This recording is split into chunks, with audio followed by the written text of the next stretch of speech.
নমস্কার, শুভমায়া ব্লগে সবাইকে স্বাগত। তো তোমরা দেখতেই পাচ্ছ এখানে আমরা ইলিশ মাছ কেটে নিয়েছি। তারপর আমরা কিছুটা পরিমাণে লবণ আর হলুদ গুঁড়ো অ্যাড করে দেব।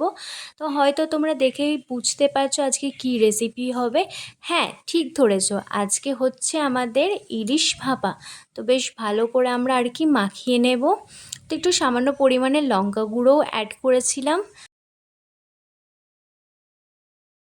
তো তোমরা দেখতেই পাচ্ছ আমাদের ম্যারিনেট করা কমপ্লিট হয়ে গেছে। এবার আমরা একটা টিফিন কৌটো নিয়ে নেব।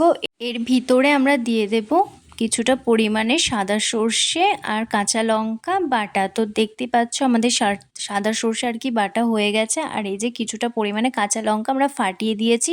এবার আমরা টিফিন কৌটোতে অ্যাড করে দেব। তোমাদের যদি এরকম না ভালো লেগে থাকে তো অবশ্যই তোমরা কড়াইয়ে ট্রাই করতে পারো। এবার আমরা অ্যাড করে দেব হলুদ গুঁড়ো। তো এই যে দেখতে পাচ্ছ আমাদের হলুদ গুঁড়ো অ্যাড করা হয়ে গেছে। এবার আমরা ভালো করে মিশিয়ে নেব যাতে সব কিছু ভালো করে মিশে যায়। এবার আমরা স্বাদ অনুযায়ী লবণ অ্যাড করব। তো তোমরাও তোমাদের স্বাদ অনুযায়ী লবণ অ্যাড করতে পারো। এরপর অ্যাড করে দেব কিছুটা পরিমাণে সর্ষের তেল। তো ইলিশ মাছের সর্ষের তেল ছাড়া তো জমে না, তোমরা অবশ্যই জানো। তো বেশ ভালো করে এবার মিশিয়ে নেব যাতে সব কিছু ভালো করে মিশে যায়। তো দেখতেই পাচ্ছ আমাদের মেশানো কমপ্লিট হয়ে গেছে। এবার আমরা কেটে রাখা মাছগুলোকে অ্যাড করে দেব।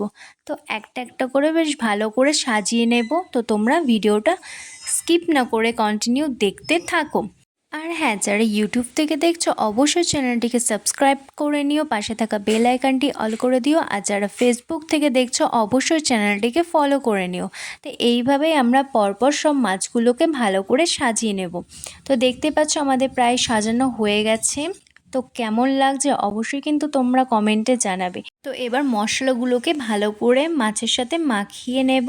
তো দেখতে পাচ্ছ নিচে থেকে মশলাগুলো তুলে আর কি ভালো করে মাছে দিয়ে দিচ্ছি। এরপর আমরা কিছুটা আর কি কাঁচা লঙ্কা দিয়ে দেব।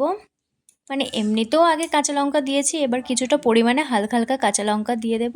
তারপর চলো ঢাকনিটা মেরে আমরা উনুনে ভাপে বসিয়ে দেব। তো এই যে ঢাকনি মারা হয়ে গেছে দেখতে পাচ্ছ। আর গ্যাসের ফ্লেমটা একটু হাই রেখেছিলাম।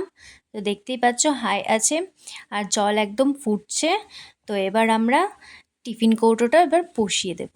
তো তোমরা দেখতেই পাচ্ছ আমাদের টিফিন কৌটো বসানো হয়ে গেছে। এবার ভালো করে বসিয়ে নিতে হবে। আর হ্যাঁ, দেখবে কিন্তু ঢাকনির নিচ অবধি যেন জলটা থাকে। তো দেখতে পাচ্ছ এখানে ঢাকনির নিচ অবধি জলটা আছে। তো এই যে ফুটছে, এবার আমরা ঢাকা দিয়ে দেব 15 মিনিটের জন্য। তো 15 মিনিট পরই তোমরা দেখতে পাবে আমাদের রেসিপি একদম পুরোপুরি কমপ্লিট হয়ে গেছে। তো এই যে দেখতেই পাচ্ছ আমরা 15 মিনিট পর চলে এসেছি। চলো টিফিন কৌটোটা খোলা হোক। তো কেমন হয়েছে সেটা তোমাদেরকে দেখাচ্ছি চলো। তো এই যে দেখো ওপরে একদম তেল ভেসে উঠেছে। তোমাদের কেমন লাগছে অবশ্যই তোমরা কমেন্টে জানাও। এবার গরম গরম ভাতের সঙ্গে ইলিশ মাছ ভাপা চলো ট্রাই করা যাক। তো আর হ্যাঁ, আমাদের ভিডিও যদি তোমাদের কাছে ভালো লেগে থাকে অবশ্যই কিন্তু লাইক কমেন্ট শেয়ার করতে ভুলো না, ঠিক আছে? তো এই যে দেখতে পাচ্ছ কতটা পরিমাণে সফট হয়েছে। আর এটা তো কী আর বলবো, কার কার এরকম ইলিশ মাছ ভাপার সাথে ভাত ভালো লাগে অবশ্যই কমেন্ট করে জানিও। তো চলো tata bye bye, next video খুব তাড়াতাড়ি আসছে।